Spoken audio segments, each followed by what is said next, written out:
Somerset County for opening day. Cindy Jackson was there as the first chair took off up the mountain.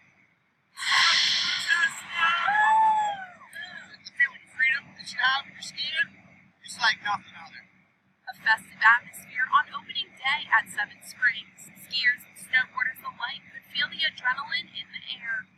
Opening day is the culmination of built-up excitement that has lasted all summer long. From the time the slopes close in April until opening day in November, everyone is waiting and pumped to get back out there. So this is the first day that we can get out, go skiing, and have a lot of fun. It's the very beginning of the season.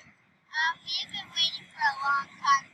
As conditions became more favorable, those young and old had one thought in mind.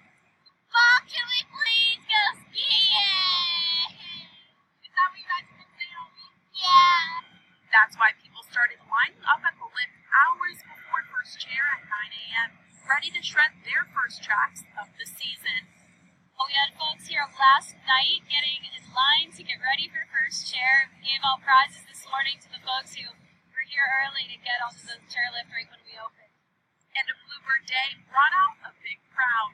There's more people than ever. The stoke is so high. I've never had so many people come up to me pre-season and be so excited for this day. And the line was bigger than ever. Been skiing here since 2000.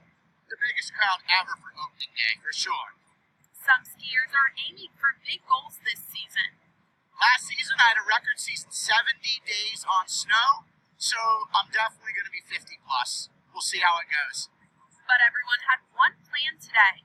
Have some fun in the snow. I think it's fun for you to get outside and do some fun stuff in the snow, like skiing.